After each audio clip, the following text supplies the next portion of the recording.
Hey guys, I'm Randy Unger, and this is Under the Radar, where we talk all things film. And with me tonight, I have a very talented gentleman. He is the founder and executive director of the Festival of Cinema NYC, also a very talented actor, Mr. Jayson Simba. Jayson, welcome to the show. How are you? Thanks for having me on. Very excited. Yeah, very cool, very cool. Thank you for taking the time tonight. Sure. So the festival, it just ended about a week ago, and it's still very fresh in my mind. I only got to see a handful of the films, but the films that I did see were fantastic. I want to commend you on the programming choices, sir.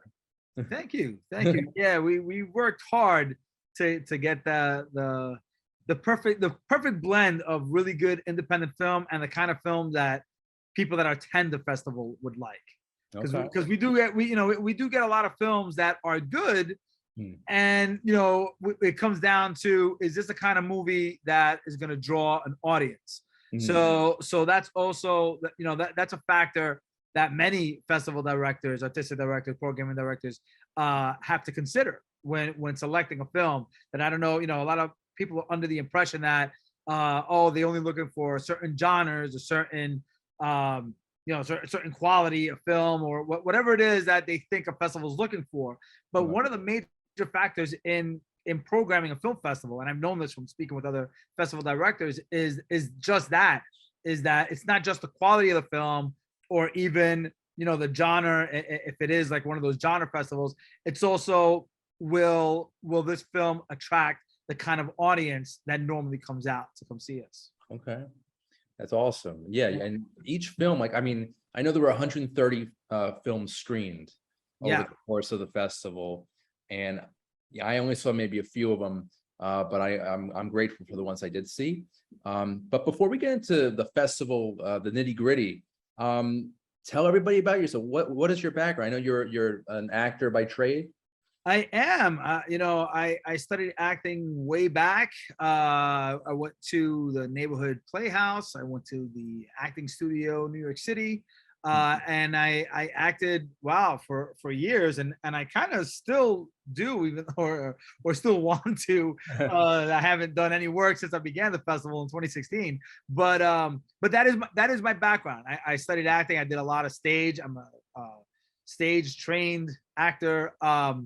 I did a lot of film. I did a lot of TV. If you look me up on IMDb, I believe there's over like 40 credits. Last I checked, I don't know, maybe it's less than that. I don't know, but I'm not constantly checking my own IMDb. But yeah, but that was my background, and that's kind of how I got into the whole filmmaking and then festival world, where I was doing stage and I wanted to get into film. I kept getting like small roles, and I was like, all right, I want to do something bigger.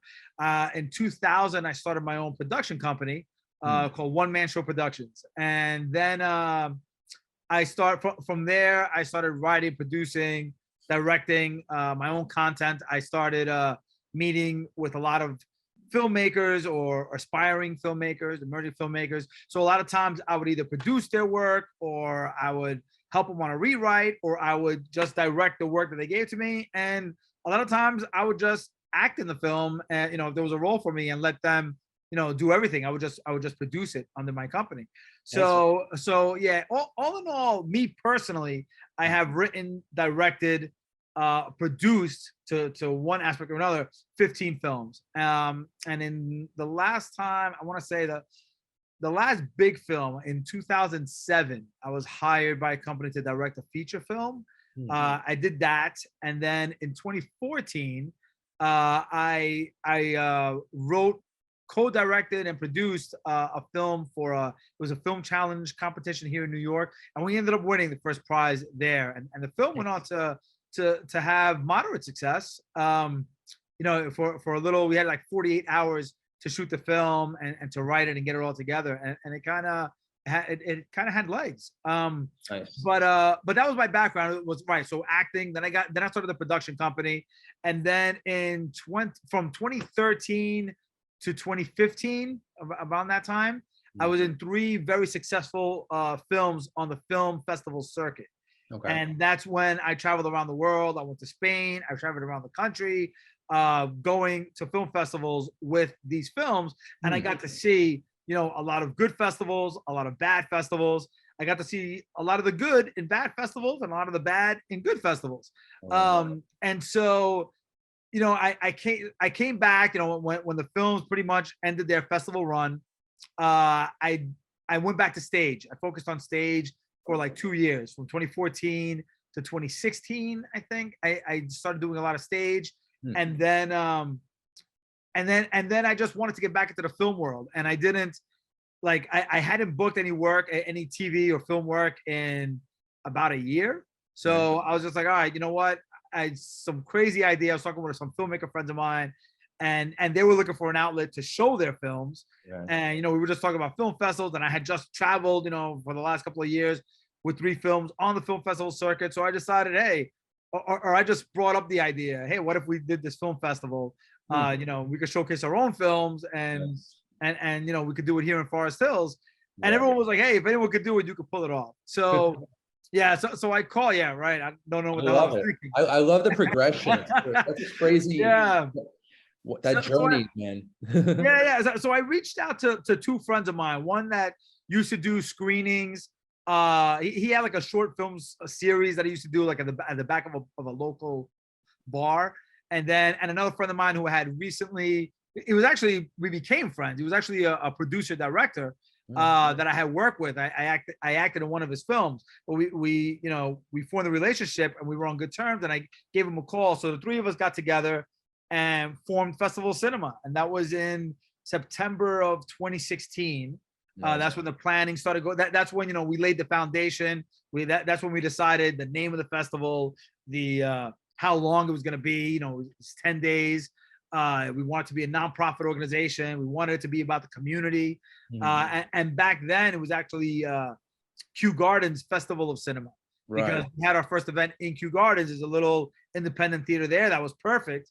Theater, by the way. I love that theater. It's one of my favorites. It's a great theater. It's an amazing independent art house theater. It really has that feel, that Art Deco, and just, you know, the structure of it is beautiful. So we were there for our first year, and we just, you know, like the 3 principles that we really wanted to focus on when we started the festival was, you know, we wanted to be a nonprofit organization. Just because I felt like people would take us more seriously. Like it wasn't just a scam festival or a money grab. If we were a nonprofit organization, you know, there's a lot of hoops you got to jump through to get that from you know, that status from the IRS. So you know, we felt as a group, the 3 of us, that by becoming a nonprofit, it would give us some credibility, you know, especially a film festival coming out of the blue. The other thing was we wanted to make it 10 days, and everyone called us crazy for it, because everyone's like, oh, you know, no one's ever heard of any of you guys, because I mean, let's face it, none of us are big name stars, and we still aren't. You know, they were like, to do a 10-day festival, why aren't you doing like a 4-day, like a Thursday through Sunday, or you know, so like a smaller film festival? But the thing was, we again, it goes back to wanting to be taken seriously as a serious competitor.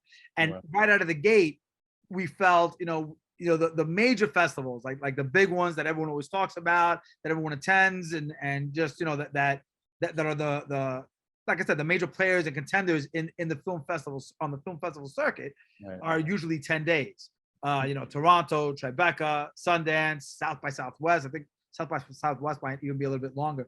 But all the big film festivals, you know, and we felt if we made it shorter, there are over 200 film festivals in New York City alone. And I think we would just have gotten lost, and we would have just blended in with the other 200, whatever, 199 film festivals that are out there, because most of them do operate on a very low budget and are done in screening rooms over a 5-day period. So you know, we didn't want to do that. We really wanted to, you know, from the ground up, from the foundation, we really wanted to come out the gate as a contender, as someone, you know, that you know, we're doing this for the long run. We're serious about this. So that was the second thing we wanted to do. You know, the 10 days, the nonprofit, and the third thing was that we really wanted it to be about the community, which is why it was called Kew Gardens Festival of Cinema. Right. And we really, like, that year, especially with Kew Gardens, is a very tight knit community. We worked very closely with the community leaders there. They have like an art organization. I forget their name. I think art and something. I can't remember the name off the top of my head. It's been a long time. But they also have, you know, the Kew Garden Civic Association, their garden association, like every association within Kew Gardens that forms that community. Okay. And they're really, really tight knit. So we formed really great relationships with everybody in Kew Gardens. And And I'm curious, what made the transition to Forest Hills? well, you see, that's the thing. It's kind of bittersweet because the neighborhood, the community really got behind us. And I'm talking not just the community leaders and the people that lived in the area, but the stores. We had a lot of advertisers, we had a lot of sponsors, like everybody got really excited about this festival because no one had ever done anything like this in Kew Gardens. And so, you know, the small little town out here in Queens that barely anyone's ever heard of. Yeah. So when we did it, because of the support of the community, we had our first year, we had around 3,000 people come out. Nice. Over the course of 10 days, which is the number we've never reached that number since. Okay. We average now about, I mean, you know, not despite, but rather aside from the pandemic, we average about 2,100 attendees over the course of 10 days every year. Okay. But that year we had like 3,000, if not even more than that. I think it also had a lot to do with we offered a lot of free stuff, like a lot of free events, like the seminars, screenings, you name it. I still have the tote bag. I have the tote bag and the from the original. From a few weeks from the. Oh, okay, yeah, because we had, you know, like I said, we really went all out that first year. We had tote bags, we had swag that was all branded with Kew Gardens Festival Cinema. So anyway, yeah, so that number 3,000 really impressed everybody. Like they couldn't, you know, we had newspapers reaching out to. We even appeared on the Wall Street Journal. The Wall Street Journal did an article on us because it was unheard of that a festival from three unknown wannabe filmmakers, actors, whatever the hell you want to call us, you know, created this film festival out of the blue that no one's ever heard of. We have no credibility whatsoever, and 3,000 people came out to it. And so for our second year, it got the attention of Regal, and pretty much, you know, we had reached out to Regal because we had asked them. We were looking for a venue just to maybe to do an opening night, because to be honest, as great as the Kew Gardens Theater was, there were some issues there, you know, that the owner had in terms of the festival, and so he suggested that we find another venue for opening night and we do the rest of the festival there. So we started inquiring about, you know, around asking theaters, asking other organizations, and Regal got word that we were looking for an opening night. Mm-hmm. So Regal, all of a sudden, I get an email one morning from Regal, and they say, I hear, you know, the email basically said, we heard you're looking for a venue for your opening night, but, you know, we saw your numbers from last year, and we'd like to invite you to bring the entire festival, not just the opening night. We want to be your venue sponsor, and we want you to bring the whole festival here to Forest Hills. Oh man, that must have been a great moment for you. Oh, absolutely, absolutely. It was incredible. It's like, wow, is that, you know, because it's not easy getting in contact with Regal, and the fact that they were reaching out to us, especially Regal Corporate, you know, the higher up Regal Corporate. So you know, and thus began our journey and our relationship with them, and we had our first festival at the Forest at the Midway, the Regal UA Midway in 2018, which was funny though because it was such a late thing. It really, you know, they were almost a lifesaver because they were a lifesaver because we were, like I said, we were looking for an opening night venue. The Kew Gardens Theater didn't want to have us, for whatever reason, didn't want us to have an opening night there. They were willing to have the rest of the festival there. They just didn't want to have the opening night, which will forever baffle me. Jayson, I just want to thank you for bringing this wonderful event to my backyard. I mean, I live just a couple blocks away from the Midway, and when I found out about you guys, I was like, this is a no-brainer. I have to go, and it's just wonderful. I love it. So curious, when did you hear about the festival? Because you know, even last year, right? Well, 2019 was probably our second year at the Midway in Forest Hills. Was a very successful year. I mean, we really drew a huge crowd that year. And then of course the pandemic happened, and the last couple of years haven't been as great. But I'll be honest with you. I do frequent some film festivals, mostly the Tribeca. Big fan of that one. But I found out about you guys, I think maybe 2019, like right before the pandemic. I for some reason I couldn't make it at that time. So I was like, you know what, this is the year. This is the year I'm going to do it. And I'm really glad I did, because it's just so convenient, and the films are really good too. So I was very impressed. Thank you. Yeah, you know, I asked that question because a lot of people in Forest Hills still don't know we exist, even though we're now going to be entering into our 7th year. But I think slowly we are getting a little bit more popular, especially, you know, what really kind of raised eyebrows literally was the flags that we put. We started putting up flags throughout the neighborhood last year on the street poles along Austin Street and Continental Avenue. And that actually raised awareness. A lot of people a lot of attendees that came out, like, I didn't even know this existed. It's like, you know, I was walking in the street one day, I looked up and I saw, you know, this banner saying that there was a film festival coming. So that helped. And of course, you know, now we've been getting more press coverage. You know, this year we got, you know, even Getty Images to come out, which is not an easy feat, and they came out twice. So yeah, it seems like our reputation is starting to finally get noted or build, I guess, or get some recognition. And so I'm really hoping that next year, you know, the 7th year for a film festival is a very big year. You know, I hope we continue the trend. I hope next year we start to see pre-pandemic numbers. Yeah. I was amongst, you know, really excited crowds for each film, especially opening night when we watched Black, White, and the Grays. That was fantastic, and it was just really great being in the theater again with just people who not only appreciate film but independent films, small films, and nobody knows about. Like, this festival is that opportunity to get the word out of these fantastic films, and I think you did a wonderful job.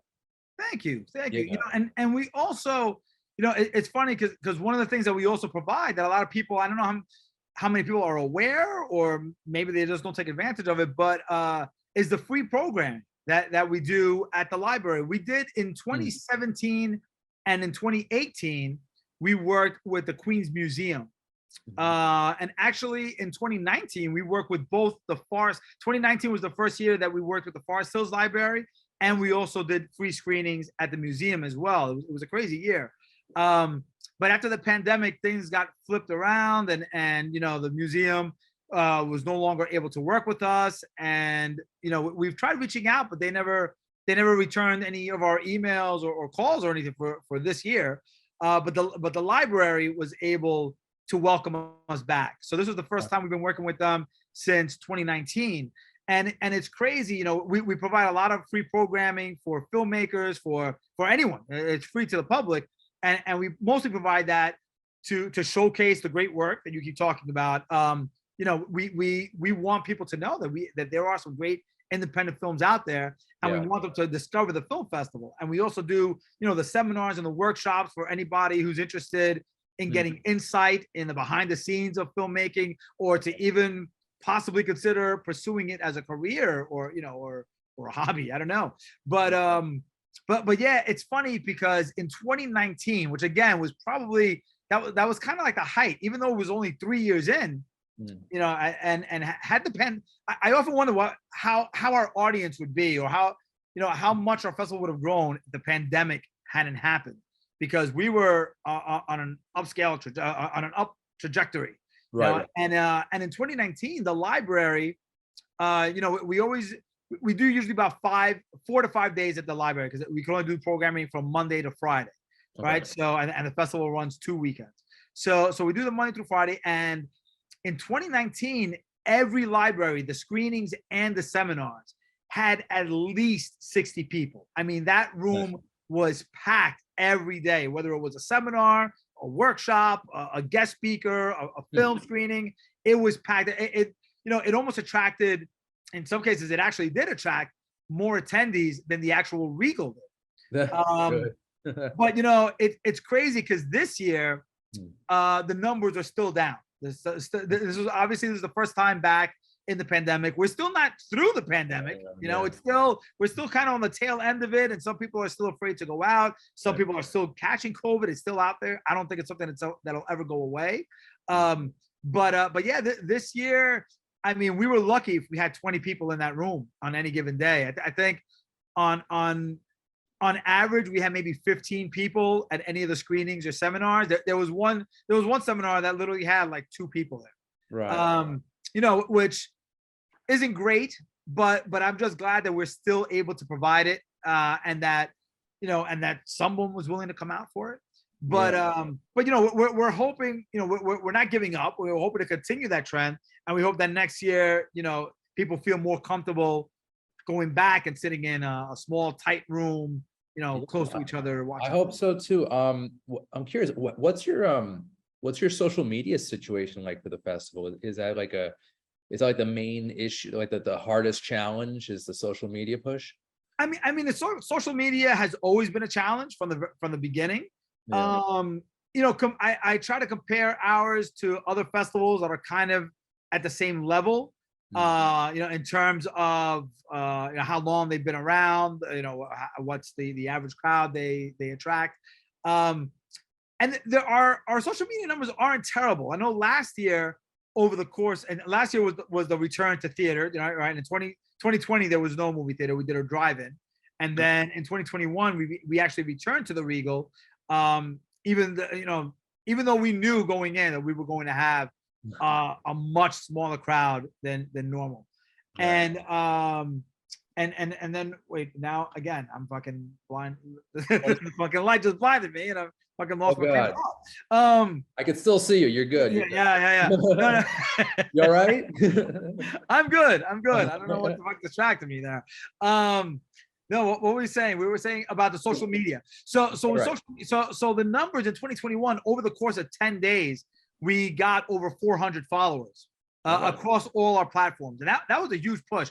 I don't think this year we got over 400 followers over the 10 days, but we easily got over 200. So for a 6-year festival, we got about 3,000 followers on Facebook. We've got 2,000 followers on Instagram, and about 1,000 followers on Twitter. Okay. So not terrible. Obviously, I want those numbers to get bigger and better, and I think that only comes with with the reviews that we get. If people spread the word, the filmmakers that keep winning, that keep coming back, as long as the filmmakers keep spreading, as long as that word of mouth keeps going out, because it's not just the filmmakers, there's also regular attendees.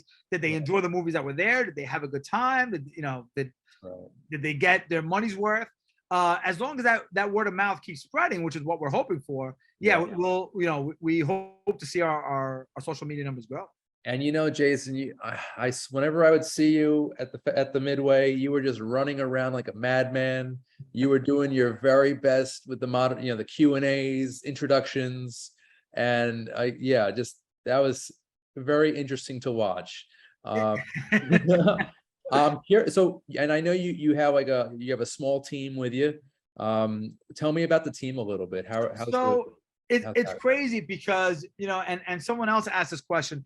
We our team this year was the smallest it's ever been. Okay. On average, and again, I keep going back to 2019 because 2019, I mean, really was our big year. On 2019, we had about 40 volunteers. So we've got our team is a completely volunteer staff. Like everyone, even the from me to the operations manager to the excuse me to the volunteer coordinator to all the volunteers that are at our festival are all the positions in our festival are volunteer positions. So in 2019 we had, my God, it had to be about 40, maybe even more than that in terms of volunteers. This year we had, and last year, because the festival got shifted, we also had a lower number of volunteers. I think last year we had about 25. This year we had less than 15. I think this year we did it. I think it was like 12 of us, if even that many. Felt like it was more like 10. And that's, I think I met each and every one of them too. What was that? I think I met each and every one of them too. You probably did. You probably did. Yeah, because we were such a small bunch, and it was crazy because it was a huge undertaking to take on. And we had, it's all of us were doing multiple jobs. Like you said, you saw me running around doing Q&As, taking photos. What else was I doing? And then I was doing the red carpet interviews at one point. It got a little crazy. It got a little crazy this year for sure. Again, I don't know why we had such a small volunteer response. Because like I said, even last year, 2021, we had more volunteers than we did this year. I don't know. We have, we've reached out to schools. We've talked with colleges, high schools. We've talked with even junior high schools. Who else have we spoken with? Like other organizations that like provide volunteers. We've spoken with the community organizations that usually have these volunteer events where people could come up and sign and learn more about your organization. Right. So I don't know. I don't know where that went wrong this year, or I don't know if people just had no interest in volunteering their time. Yeah, I don't know, but yeah, we definitely had another 15. That's very odd to me, but yeah. Hopefully next year you'll have more than 15.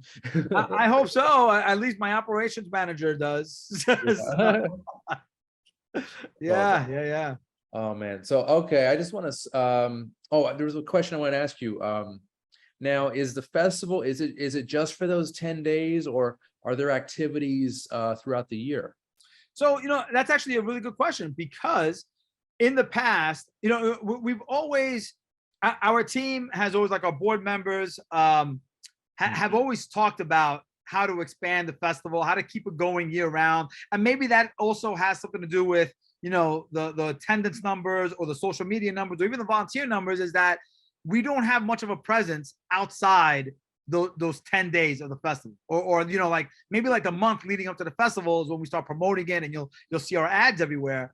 But for the other 11 months of the year, 10 and a half months of the year, we have no presence. And we've always spoken about working with other organizations or how to get the name Festival Cinema out there. So this year we were in talks with, or earlier this year, when we returned to the library, we started talking to the head of the Queens Library System, who was a huge supporter of film. She was new to the Doris. I can't remember her last name off the top of my head, but she was new to the library system because the person we used to deal with, she retired. I want to say it was last year. So there was a new person in charge now. And when we reached out to her, it turns out she was a big fan of film and all this good stuff. So she's been very supportive of us and really wants to help us, just kind of expand and I guess, show the world, or show Queens more about, Festival Cinema NYC. So we are in talks now to actually tour libraries throughout Queens. Really? From now until next year. And it won't be a regular thing. It won't be like once a week or even once a month, but we're trying to figure that out right now. Okay. But the idea is to tour around Queens Library, the Queens Library System, whether it's in Jamaica, Forest Hills, we're Flushing, right. And do some kind of presentation. And the presentation could be anything from, a filmmaking workshop to a seminar like what we did at the festival, to just screenings of films that we played, maybe our audience choice films. So that's something we're in discussions to do, What and about and I'm really looking forward to that. what about programming for kids, like, you know, a screening series just aimed towards children? So, you know, and it's funny you bring that up, because we did that we've often been asked since the beginning. We've always asked, hey, do you guys have a family day? Do you have a day where you screen films that are geared towards a younger or the children demographic, 10 and under? And we did it for the first time this year, and 6 people showed up. Oh, So it was like, wow. But the truth is, we rarely get, and again, I don't know why, we rarely get children films. We rarely get films that are that their demographic is a younger audience. We happen to have one this year. So I knew that filmmaker from a festival. I met him back in 2015. So I knew he had worked on this film. I knew it was a children's G-rated film. So I reached out to him to have us play the film and make it our children's day. But we rarely get children's films, and we rarely get animation that's specifically geared towards children. We had a great animation in 2020 that we played at the drive-in, which absolutely fantastic film. Really, really great film. Mosley, something, The Journey of Mosley. I can't remember it again off the top of my head, but it was a $20 million animated feature film. It was fantastic. It was up there with the Pixar films that you see.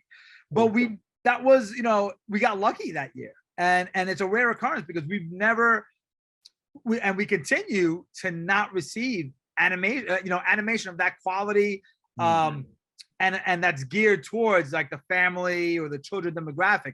The animation that we normally do get in the form of short films usually is geared towards adults. They're kind of dark humor or adult humor, and they're not appropriate for children.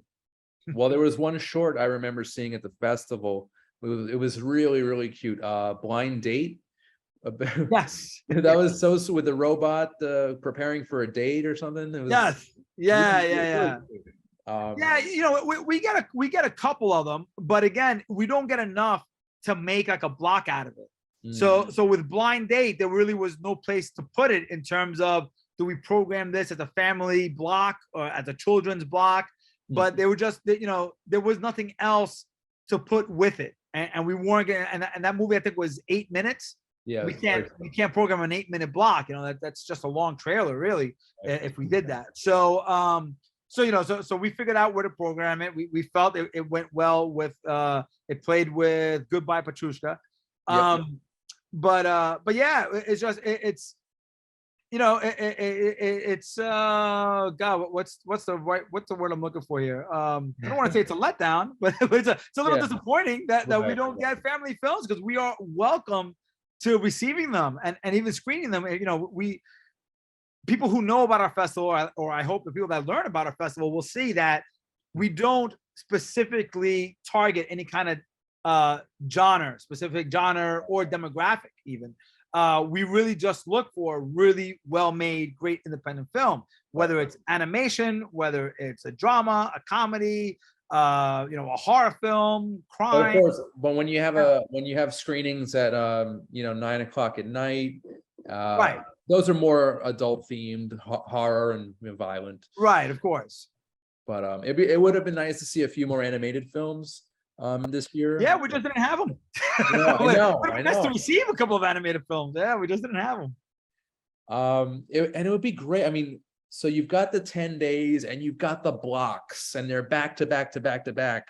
It would be, my wish would have those blocks dispersed a little bit more, kind of spread out over maybe the course of a month, every couple of weeks, every couple of days.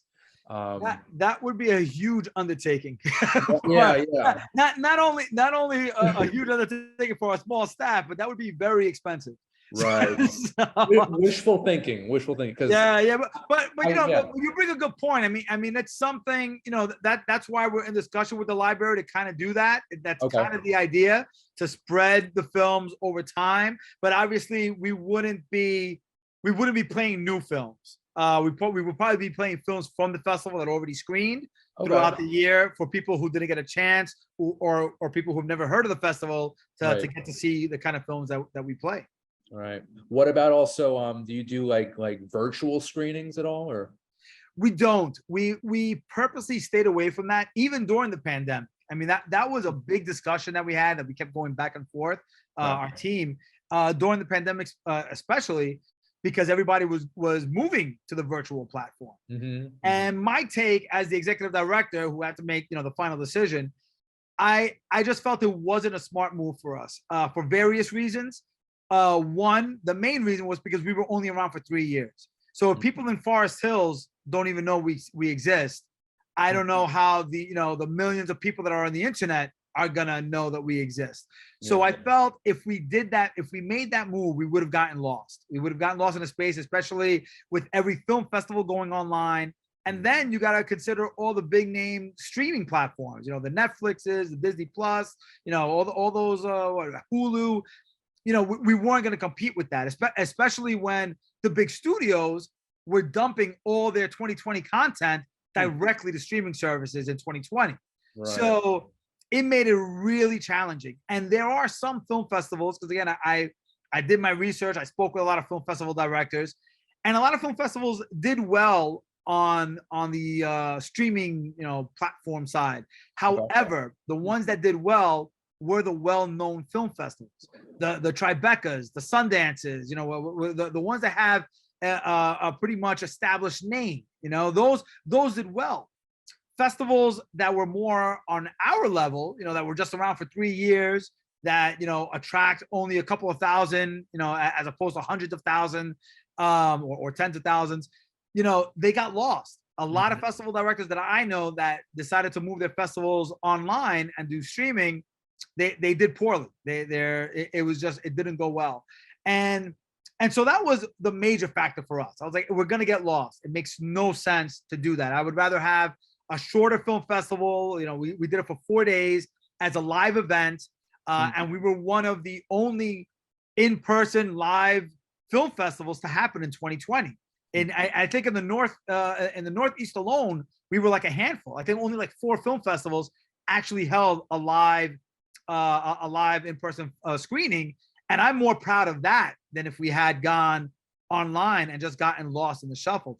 And we continue to not go online, because I know people always say, oh, well, now that things are settling down, you should consider, because a lot of film festivals are doing it. Right. But again, it's not, it's one, you're going to get lost because we are still not that well, you know, Facebook and Instagram won't verify us because we don't have enough followers. So maybe the day that we get verified, you know, that'll be a sign like, okay, now people know who we are. You know, now that we're verified, we can move on to a platform that could attract more a bigger audience. But our numbers are still too small. I feel our numbers are still too small to warrant going online. I think we'll just get lost. And people, I think, kind of sort of forgot, because people were everyone was so worried about how are we going to do this festival, you know, because in 2020, during the pandemic, when theaters were shutting down, when venues weren't letting people come in, you know, for the film festivals that don't use theaters, that use like smaller screening rooms, you know, they weren't allowed to do anything. People started panicking, especially because, you know, when you get funding, for example, like a lot of grants, you lose that money if you don't produce the festival. Right. And I think that panic started to set in, and it was a very real thing. And, you know, there were a lot of organizations that were in danger of losing, you know, all their funding. If their funding is completely relied upon the grants that they get, they were in danger of losing all that. So everyone had to try and figure out some kind of quick fix. And the first thing everybody did, because it was deemed legit, was to go online. And I think it wasn't a lot of festivals or organizations didn't thoroughly think it through.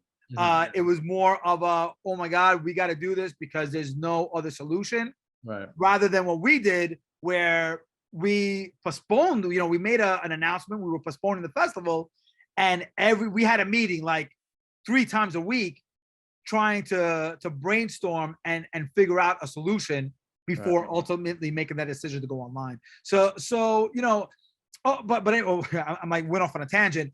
No, it's okay.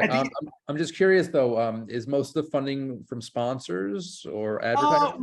We get a good amount of funding from sponsors, like advertising type sponsors, but we do get an even larger portion from grants.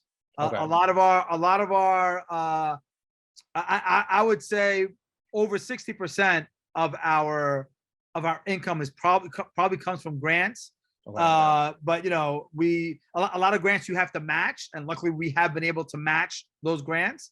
But yeah, we get a large portion of our funding from grants, and then of course from sponsors and advertisers. But real quick, I just want to go back, like I said, I went on a tangent about not going on a streaming platform, and I think what I was getting at with everyone jumping on the bandwagon of the streaming platform and let's just get our festival up there so people could see it. I think what got lost there was the fact that film festivals are meant to be a live in-person event. I mean, that was always the idea of a film festival. Like you don't hear, of any other, you don't see a dance festival that goes online, a music festival that goes online. That's just unheard of. It's just not the same. And to me, a film festival was never about, let's watch these new movies. I think the word festival, it brings up the idea of people getting together, of people having a good time, of a community gathering. So that to me is what a film festival should be. It's not just that we're showing these films and we're getting them exposure. It's you're getting a chance to meet filmmakers. You're getting a chance to meet the actors. We're getting a chance to watch this, watch these films on a big screen next to your peers and your colleagues and people that have yet to discover your work. That is the idea of what a film festival has always been. So by going online, we totally lose that. And that's another reason why I just never seriously considered going streaming. No, that makes a lot of sense. Yeah, a film festival, you want to literally rub elbows with these people. You want to network, you want to praise these artists for what they've done, and you can't do that from a computer screen. And I realize I'm saying that as we're on Zoom right now. Under the Radar is brought to you by Magnitude Jewelry. Add a 2 to match your attitude. Patent pending, interchange genuine gemstone and crystal EMF protection jewelry. For more information, please visit magnitudejewelry.com/gemgirl or call 718-268-6634.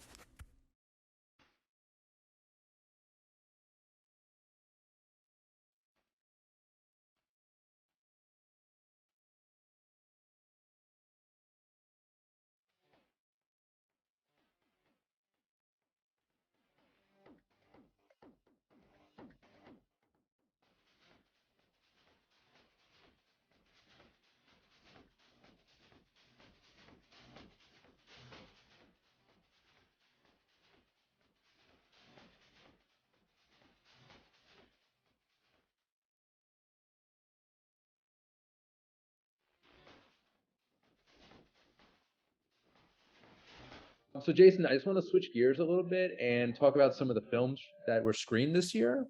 Sure. So like I said, I only saw a few films. Unfortunately, my schedule did not permit me to see everything. But I mentioned opening night, we've got Black, White, and the Grays, which was fantastic. I believe and the short film that played with it, A Song of the Same Night. Oh yeah. I don't have that listed here, but I do have a couple of shorts actually. Yeah. Some that really stood out to me.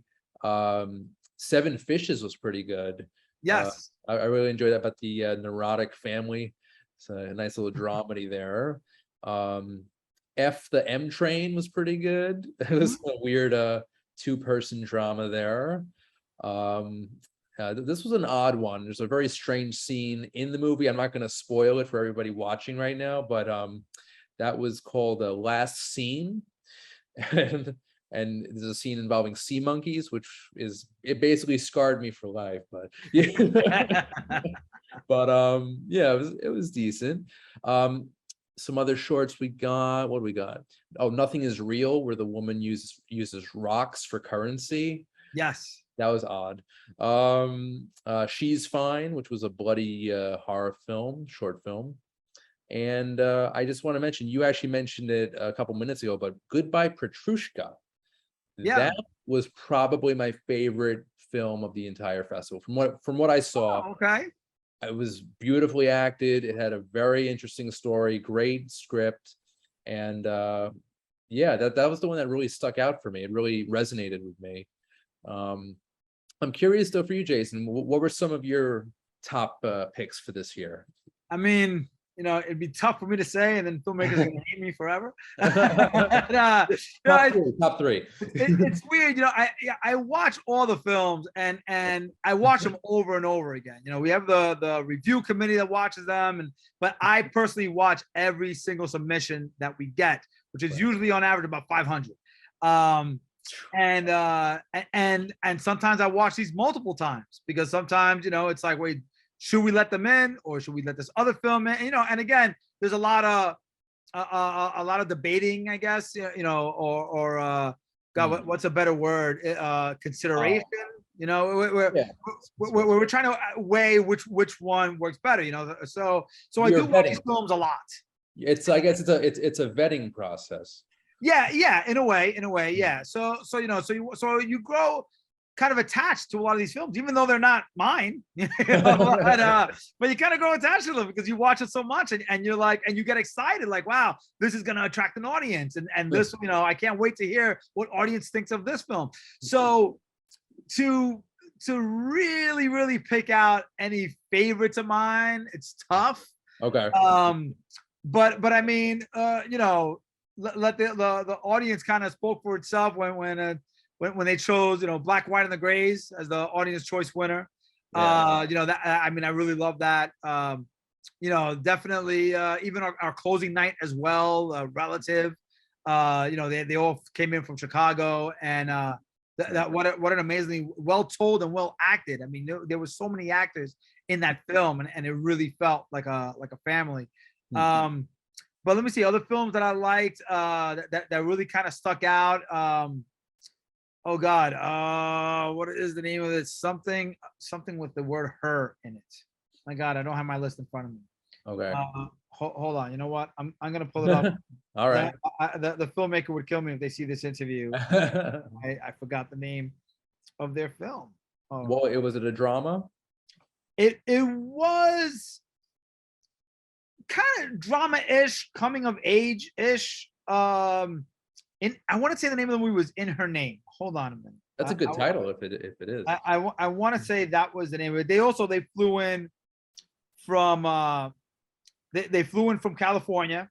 Nice. And they had a nice little screening, and it was really well made film. And the reason why, to me, it sticks out because, and my God, you know what? Hold on a second. Because my phone's not letting me pull it up. Hold on. But I do believe that is the name of the film. Hold on. Let's see. In Her Name. Yeah, that is the name of the film. In Her Name. Cool. I'm glad. Yes, directed by Sarah Carter. So, what really stuck out to me about that film, one, it was in black and white. So it's one of the few black and white films that we showed. If not, my God, it may have been the only feature black and white film. I know we had an experimental feature that was black and white, but I don't think it was fully black and white. I think there was a point where there was color in it. Okay. But this film, In Her Name, was black and white, so that's why it stuck out. But also, it was very in line with like like the style of the film, the way it was written, the way it was directed. It reminded me of a lot of well-known filmmakers, indie filmmakers at that. Nicole Hofstner is a name that comes to mind. I hope I said that name correctly. Noah Baumbach. Oh yeah. Like her film In Her Name really, and of course Fellini, which I believe she said was a huge inspiration when she made this film. It really had that independent feel, Right. but it was really, really well done. So In Her Name, I really enjoyed.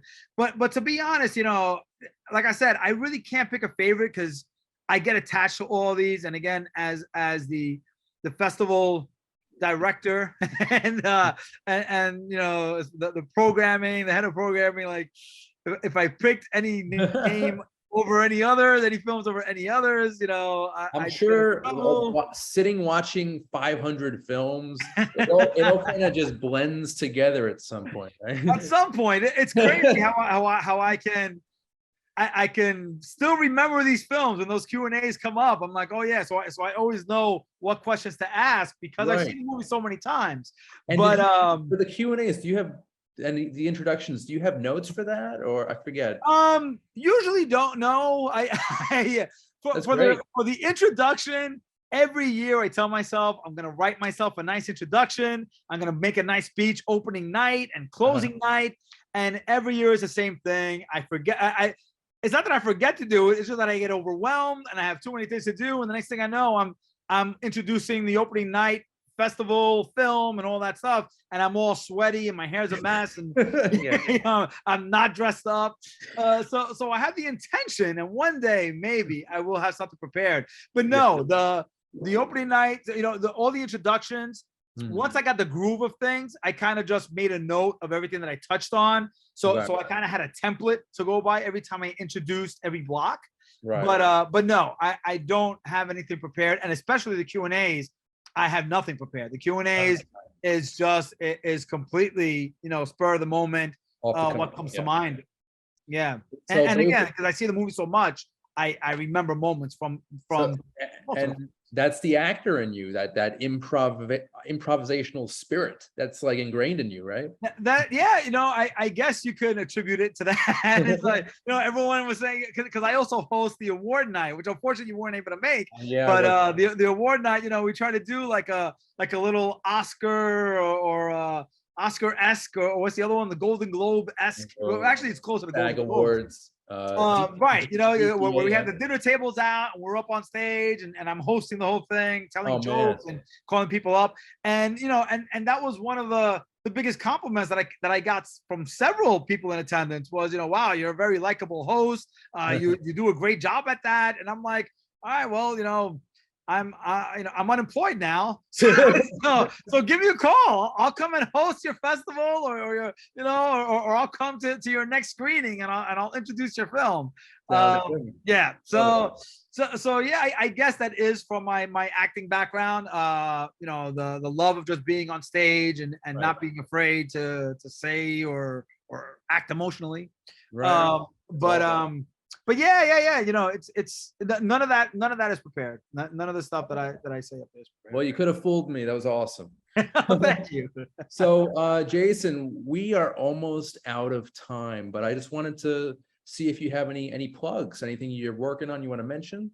Well, it's funny. Like, I'm still working on the festival. And what I mean by that is, the festival's now, it has been a week now, right? Over a week. The festival, a week from this past Sunday, so it's almost a week and a half. And because, like, right after the festival, like I said, we all have day jobs. The festival is a fully volunteer run event, or organization rather, except for me. Like, I'm the executive director. It's the only actual staff position, and this is what I do full time. So now that everyone's gone back to their day jobs, I am burdened with the responsibilities of reaching out, following up with sponsors, with our advertisers, with our speakers, with our seminars, with everyone that had any part in the festival to see that they had a good time, to see, sending out the surveys to our attendees. We do that every year now, to find out, just to get feedback, to see what we could do better, or what they enjoyed the most. Following up with all the filmmakers, the awards, following up with the award sponsors, making sure that the filmmakers who won awards get the awards. So updating the website, uploaded. We have over 1,000 photos and over 100 videos. I have to edit and post eventually all that stuff. And I'm on my own. So that's gonna take me a while, and Right. then I'm going on vacation. I'm actually leaving this Sunday. So as of Sunday, I will be completely off the grid, heading to the desert that is Burning Man, and I won't be back until till the second week of September. And with nothing, I will have no access to phone service, internet service. So if I disappear, I'm probably lying out there in the desert somewhere. But once we come back, I'll start working on it. So yeah, moving forward, I have ideas. There's stuff that's kind of in the works. I did mention. I don't know if we made it. I believe we made it public. I don't know if you were aware that for next year we are opening a new category. I don't even know what I was thinking, but we are opening a script writing category. Ooh. So that's separate from the screenplay, where screenplay judges the screenplay of the film that you just watched, whereas a screenwriting competition, we're actually accepting unproduced scripts. So that's a new category that we are opening up for next year's festival. Nice. Obviously, the thing with the museum, no, I'm sorry, not the museum, the library, with the Forest Hills Library, with the Queen's Library system, rather, not just the Forest Hills Library. So we have ideas. There are things kind of in the works. There's been talks about our organization, our team, our internal team, has talked about in the past. We've been talking about this for years now of producing a film under our company name. And presenting that at the festival.